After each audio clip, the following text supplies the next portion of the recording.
From the Times and the Sunday Times, this is the story on Sunday. I'm Manveen Rana.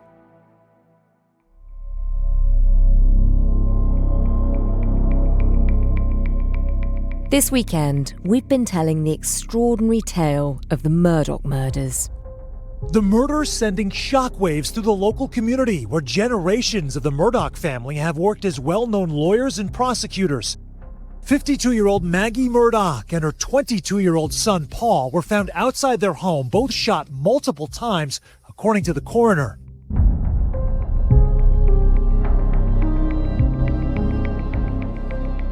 In the last episode, we heard how Alex Murdaugh initially told the police he wasn't there the night his wife and son were killed. Turns out, he was. Tonight, Alex Murdaugh's alibi potentially destroyed by his son's own video, placing him at the murder scene minutes before his wife and son were shot to death. But this information wasn't all that Alex was hiding. A staged shooting, millions of dollars of embezzlement, and a fear that it could all come crashing down. The odds were certainly stacked against him, but one man was never entirely convinced. Is it really plausible that someone who's the sort of fourth generation of a legal dynasty that had run law enforcement wouldn't know that he would become a prime suspect just by virtue of being the only person at the scene? Could he really imagine he was going to get away with it? I still found it hard to accept that motivation. The author James Lasdon has followed every twist and turn in this story. And now he's written a book about what he thinks might have happened the night Maggie and Paul died. It's a question that still remains unanswered.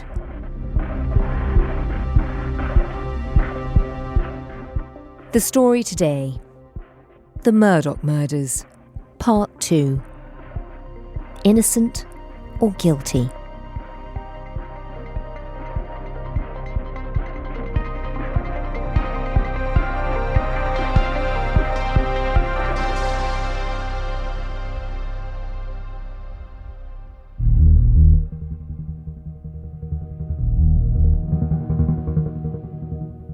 James, this becomes one of the most closely watched murder trials of the 21st century. It's a huge story.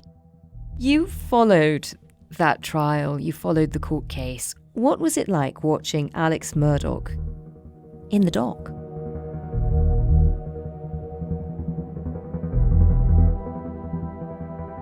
The first time I saw Alex was at his arraignment. He does have quite a presence. I mean, he's very, very tall. He has this slightly, commanding presence. By then he'd been in prison. They'd kept him in prison from the time they'd indicted him for the embezzlement. So he'd been in prison for a while and he'd lost his plumpness. And he was, slim and very tall and, held himself like an athlete and would sort of look around, nodding and smiling at people, running the room in a weird way, almost as if he was sort of a celebrity more than, this absolutely disgraced person who had already admitted doing some terrible, he denied doing the murders, but he'd admitted to the embezzlements. He has a very sort of active facial theatre. He's constantly emoting. And whenever the actual killing of his son and wife came to the fore of the conversation, he would seem to turn red, he would seem to weep. I don't know why I tried to turn him over. Me and my boys laying face down. And he's done the way he's done. His head was the way his head was. I could see his brain laying on the sidewalk. I didn't know what to do. He looked as if he was in distress. At the same time, there was something kind of slightly weird about it, slightly exaggerated seeming. A lot of people thought this was entirely fake and all for the benefit of the jury, who could see him, of course. It's hard to tell. It was very noticeable. You described in the last episode how the police had found evidence that placed him at the scene at the time of the murders. Just talk us through the other evidence that they unveiled at trial. What was their case? What did they have against him?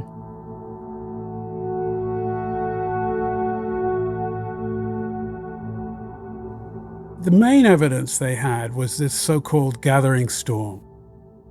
He had been confronted at work that day by Gene Seckinger, the chief financial officer of his law firm, over some missing fees, something like sort of $760,000 of fees, which were supposed to have been paid to the law firm. Later it emerged that he had contrived a way of diverting these fees to himself. But at the time, all that they knew was that the fees were not where they were supposed to be. They were not in the law firm's account. And he had told them that they were. And this chief financial officer, she wanted a real answer because she wasn't seeing them where they were supposed to be.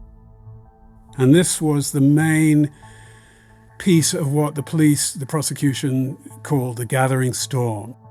And the prosecutors were later to call the gathering storm theory of their motive, that he knew things were about to get bad, and that therefore he needed to create some large distraction so that he could buy himself time to put the fees back where they were supposed to be and weasel out of getting accused of theft.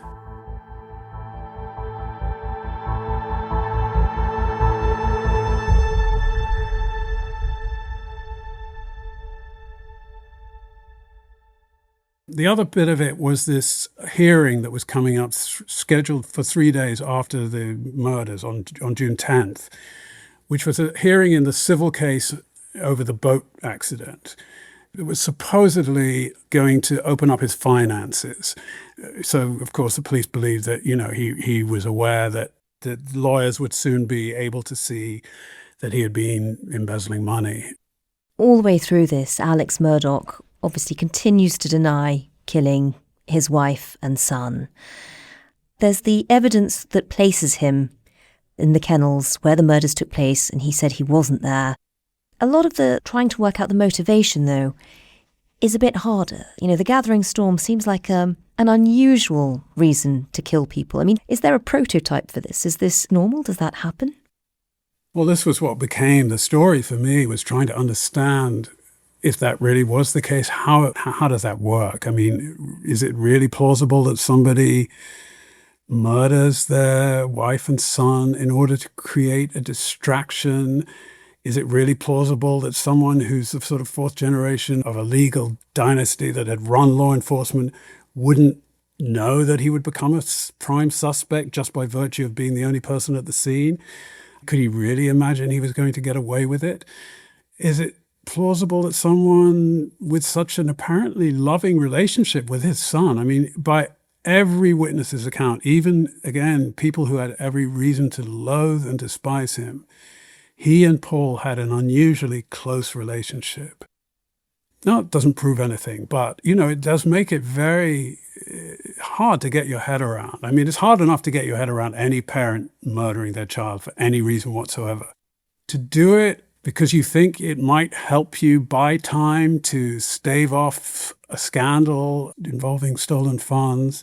For me, that was a major obstacle. Even as his lie about being at the kennels was exposed, which is, of course, a huge lie, I still found it hard to accept that motivation as laid out by the prosecution. Okay, he needed to create some kind of distraction. He was in trouble. There was a storm brewing for sure.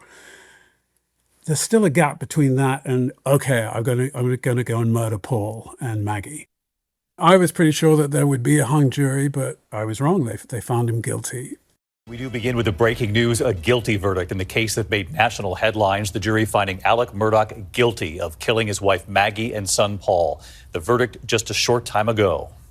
Guilty verdict signed by the forelady, 3-2-23. That was the scene in that South Carolina courtroom, the once prominent attorney standing to hear the verdict, guilty on all counts, in fact.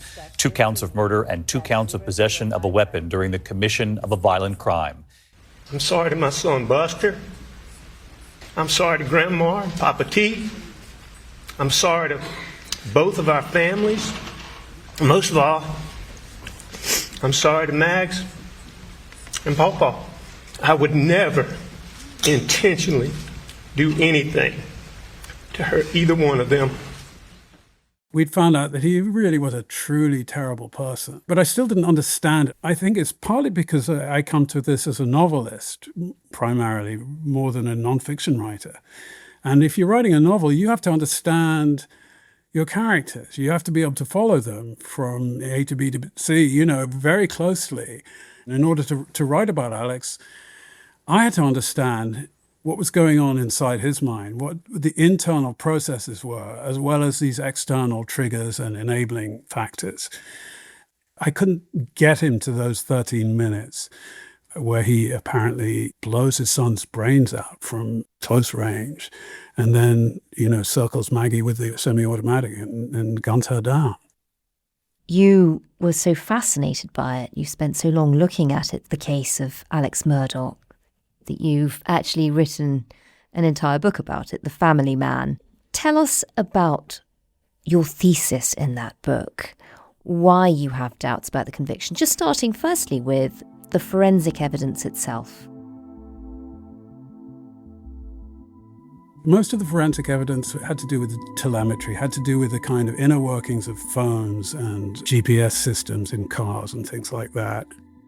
And there's a piece of phone evidence that, on the face of it, seems to indicate that Alex was at Moselle, at the house, at the same time that Maggie's phone was being tossed out of a window about half a mile away on the roadside,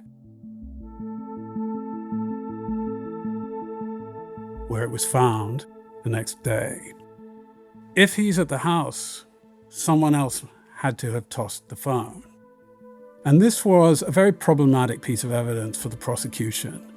And they were reduced to basically imploring the jury to accept that on this one occasion, the phone had behaved in a slightly unusual way. And it's not absolutely impossible. I mean, it's not so far out of the realm of the possible as to be completely dismissible, but it's highly unlikely. A much more likely scenario is that somebody else at that point was throwing the phone out of a window. Their case requires an incredibly fast cleanup at the crime scene, of both the scene and of Alex's own body, which would have been covered top to toe with what they call backspatter from these close-range shootings. And the weapons were never found. The weapons disappeared. And the clothing that he was in disappeared as well. I mean, that doesn't prove that he didn't do it, but, this is a big hole in the case. There were also a set of tire tracks that weren't properly investigated at the crime scene. So, there are these forensic things that cast a little bit of doubt. But for me, it was always the psychological question that was the most pressing, the most difficult to get myself over. And, I found myself looking into the literature, what's called family annihilators, which is an expression I had never heard before this trial. It came up very briefly at the trial. The prosecutor, Creighton Waters, at one point, right at the end of the trial, said to Alex Murdaugh, "Are you a family annihilator?" Mr. Murdaugh, are you a family annihilator? A family annihilator? You mean like, did I shoot my wife and my son? Yes. No. I would never hurt Maggie Murdaugh. I would never hurt Paul Murdaugh under any circumstances. This is a sort of recognized criminological category. And, there are many ways in which he does fit the profile. It tends to be middle-aged men who are outwardly successful, functional, prosperous, but who are living secret lives that usually involve fraud, embezzlement, crimes like that, that have been escalating to a point where everything is about to come crashing down on them. They then kill their loved ones. This is almost always part of a suicide. It's a sort of total self-destruction. But for him, if the prosecution's theory is correct, it wasn't about shame, which is what's driving most of these other family annihilators. It was about survival. It was about creating a distraction so that he could kind of finesse the circumstances around the theft of the fees that were owed to the farm.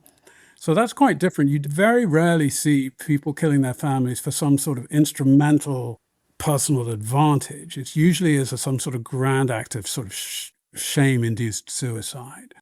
The exceptions that I did come across to that were younger men who basically wanted to marry another woman, and they saw their present wives and children as an impediment and killed them. Or very occasionally a woman who wants to start again with another man has been known to kill her children.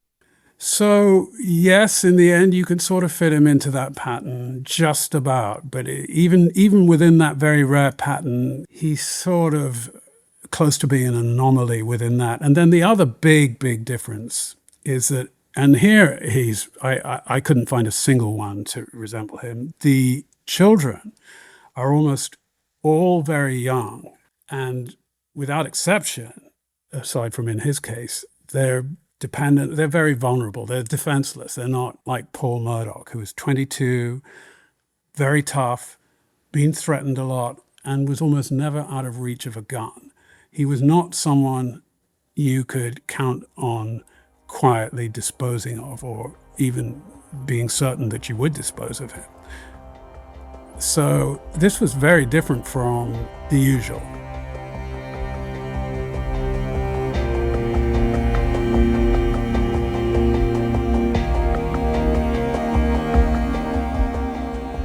Coming up, with questions around the evidence and the motive that many felt didn't quite stack up.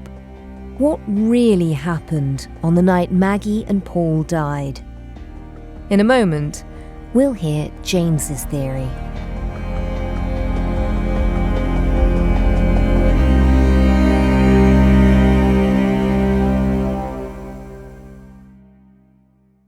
James, what do you think Alex might have been planning on the night that Maggie and Paul died? In the small part of my mind that still does, I do have a scenario that I think is consistent in that way. And that's where I go when I'm kind of more doubting than accepting. So just to reiterate, this is your theory. It's entirely my This is own. not evidence. This hasn't been put through a court of law. But tell us what your theory is. It came about because I had been talking to this character called Cousin Eddie, who is the person who was involved in the shooting on the Salkehatchie Road and was a sort of distant cousin of Alex Murdaugh. And just remind us of the incident with Cousin Eddie and the shooting. Yeah, in September of 2021, 3 months after the murders of Maggie and Paul, Alex calls emergency services, tells them he's been shot by a passing stranger on the side of the old Salkehatchie Road. This story collapses very quickly. Well, his next story is that the stranger is in fact his cousin Eddie, and that he had asked his cousin Eddie to shoot him dead so that his surviving son, Buster, could claim his $10 or $12 million life insurance. Cousin Eddie vehemently denies this. He admits he was on the scene. He says he was there and that Alex asked him to kill him and that he said no, and that there was then a struggle over the gun. The gun went off because there is an injury on the back of Alex's head, a sort of superficial, but there's an entry and exit wound, and he was bleeding a lot. And Eddie has given a lot of different versions of what happened, including 2 separate ones to me. But he says that he never shot him, but he was present. Something happened. Alex definitely had a bullet wound at the back of his head, and police eventually found that Cousin Eddie was the stranger in the car. And that's about all anybody really knows about it. But clearly the intention was to reinvigorate the idea that there was a vendetta against his family, so as to steer police away from him as the murderer of Maggie and Paul. And you met Cousin Eddie. I mean, just tell us what that was like. What sort of a character is he? He sounded like a pretty rough guy. He'd had some trouble with the law in the past. You've been called the hillbilly hitman. How does that make you feel? I laugh at it. I really do. When Smith arrived on a stretch of road, he says Murdaugh emerged from his car holding a gun. He's standing there with, like this. He said, yeah, you got to take care of this. I said, ain't happening. I wanted to go visit him, and I was a bit nervous about this. And we rolled up at Eddie's place during a terrible thunderstorm with lightning kind of coming down everywhere. It was a very dramatic day. And we sort of went up the short driveway on Eddie's corner lot, and we saw him kind of striding down from an outhouse. I mean, he had a sort of long, shaggy gray hair and a beard. And to cut a long story short, we turned tail and fled. And my wife, who was visiting me the next day on her way to her brother, was not impressed by this at all. She made me go back with her the next morning. And so she and I arrived the next morning, and it was a sunny day, and Eddie was out on his front yard. And my wife, who's a completely fearless and a dog lover, and he had a sort of pit bull chained up, asked him if she could play with his dog. And he kind of lit up and said, oh, sure. And he kind of knew I was a journalist by then. He'd figured it out. And I said, well, can I talk to you? And he said, okay, I'm not supposed to talk. I can't tell you anything. But, he was still quite talkative. He turned out to be a very genial, affable guy, quite good-humored and quite talkative, although he didn't give anything much away. But he kind of took me into his workshop where he sort of repairs small engines as part of his way of making a living. I talked to him again. I went to visit him again after the trial. He said to me, and he also said it on a Netflix show, that after the killings, he had asked Alex what happened at Moselle. And Alex said to him, it all got up. I didn't pay a lot of attention to that because Eddie was not at all a reliable teller of any stories. And he would, give different versions of things. And I didn't know what he even meant by that anyway. But then I started thinking, well, what got up? If you put that together with Alex's known propensity for creating elaborate scenarios, it seemed to me that maybe he had created a scenario that was not supposed to end in the death of Maggie and Paul. A scenario that was intended to create a distraction, a scenario that would have bought him time. And it seemed to me that perhaps he had intended to create a failed attack on the family, just as we know he tried to do 3 months later on himself on the old Salkehatchie Road, where he attempted to create a failed shooting of himself, or what would look like that. I do wonder if perhaps he had tried to orchestrate what would have appeared to be vigilante attack on Paul, and things went wrong. Things got, as Cousin Eddie said, Alex told him, things got f***ed up.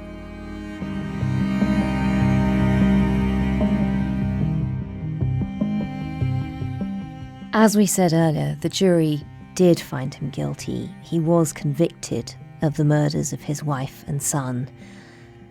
And then South Carolina's Supreme Court rules that Alex Murdaugh, a former high-profile attorney convicted in the double murders of his wife and son, will get a new trial. Alex Murdaugh's defense argued the trial was compromised. It had to do with the clerk of the court, a woman called Becky Hill. Soon after the trial ended in 2023, it came out that she had been basically interfering with the jury.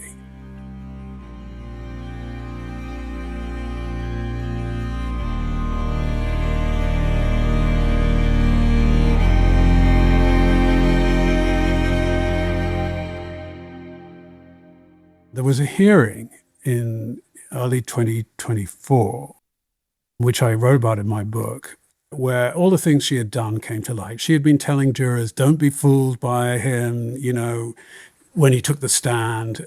And she had been questioning them about whether they were leaning towards a conviction or acquittal, individually questioning them, all things that you're not supposed to do. She was writing a book about the case, and she was openly telling people in the court she thought it would be better for her book if there was a guilty verdict. I don't know how serious she was being. I suspect there was a sort of element of kind of joking around about that. But I think she wanted it also because she had there was a sort of religious dimension to all this. And I think she felt she was doing God's work. She was constantly talking about what a prayerful jury they were. And you're not allowed to pray with the jury, but she would conduct prayer sessions in the court, sort of near them. And she took them on a trip to the murder scene on the second last day of the trial, and wrote in her book about how they sort of were all kind of getting an epiphany together about that Alex was guilty. And all this was then used as part of the evidence that she had interfered with the jury. And in that first hearing, which was conducted by a former Chief Justice in South Carolina, that Chief Justice, a woman called Jean Told, clearly took it all very seriously. By then, there'd been all kinds of ethics complaints against Becky Hill. But for whatever reason, she decided to preserve the verdict at that point. Because nobody wants to overturn a verdict. This was one of the biggest trials in South Carolina's history, but it was clear that there had been serious jury tampering. And eventually the case made its way to the South Carolina Supreme Court. And their hearing, you could tell that they were taking it even more seriously. And it was going to be very hard for them to not turn it over. And lo and behold, about 3 days after my book came out, they did turn it over. And which was, not unexpected, although it was still a kind of huge sort of shock and a huge piece of news. I think everybody thought they're going to find some way of not turning it over, but they didn't. They couldn't. So that's where things stand now. There's going to be a retrial. Where does it leave Alex Murdaugh? What happens next? Is he still behind bars? He'll be behind bars for the foreseeable future for his embezzlement. He's got a 40-year federal sentence and a 20-something year state sentence for his embezzlements. So he's not getting out anytime soon. But, he's now officially not guilty until proved guilty in a retrial of the murders. And they are going to retry him. And it's in fact been set for April of next year. One of the other things that came up during the appeal court's ruling was that the prosecution had spent too much time on the financial crimes. They had used too much material from the financial crimes, and they pretty much were telling them that you can't use that much material the next time around, because so much of the material they used was to do with character rather than motivation. Because when he took the stand, that meant he was able to be questioned in detail about these crimes, and they really are very damning. That does sort of violate the rule that you're only supposed to bring in other crimes to the extent that they go to motivation, not simply to sort of show what a terrible person somebody is. There are very strict rules about, prior bad acts. And the appeal court, they didn't overturn the trial on that basis, but they brought all that up and they gave a pretty strong directive. So it'll be a shorter trial. There won't be so much about the financial crimes. Without that, I think the prosecution will have a harder time convincing all 12 jurors. Do you think that does lead to a hung verdict? I wouldn't be surprised if there's a hung verdict. I think there's an even greater chance of that now than there was the first time around.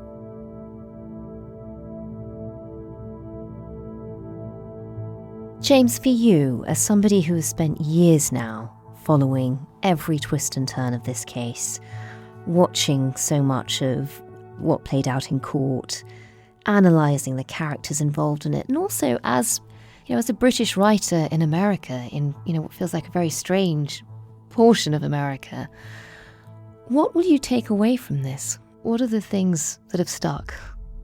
I mean, it was an education into part of America that I knew very little about. Actually, nothing significant about at all. I mean, I had spent very little time in the South. I ended up spending a lot of time there. I moved there for part of the time I was writing my book. It was incredibly interesting from just a sociological point of view, or getting to know this country that I've lived in for so long, but still hardly know in many ways. But for me, always the interest was primarily this individual at the center of it, Alex Murdaugh, trying to understand him, and through him, he becomes a kind of way of thinking about what are the limits of sort of human malfeasance. Even though there are more kind of gory, gruesome, savage crimes committed all the time, There is something about the figure of this apparently loving father, allegedly blowing his son's brains out to buy himself time to cover up a crime that has no chance of being covered up anyway, and that he has no chance of getting away with killing his son anyway besides that. There's something about that, if you accept that it happened, and I do more than I don't, that challenges your sense of what people are capable of doing.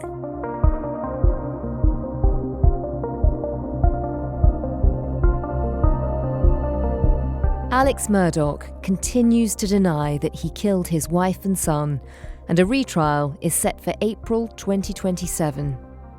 Cousin Eddie, whose real name is Curtis Edward Smith, also denies that he was involved in the alleged roadside shooting, as claimed by Alex Murdaugh. Becky Hill, the former court clerk, pleaded guilty to obstruction of justice, perjury, and misconduct in office. She received a sentence of 3 years of probation.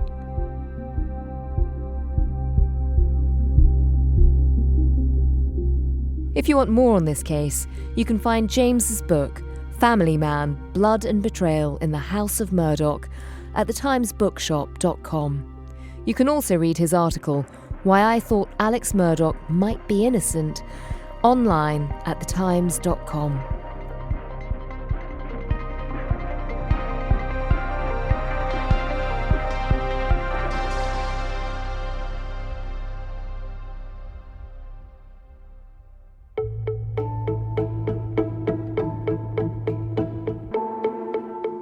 The producers today were Dave Creasy and Jesse Fox.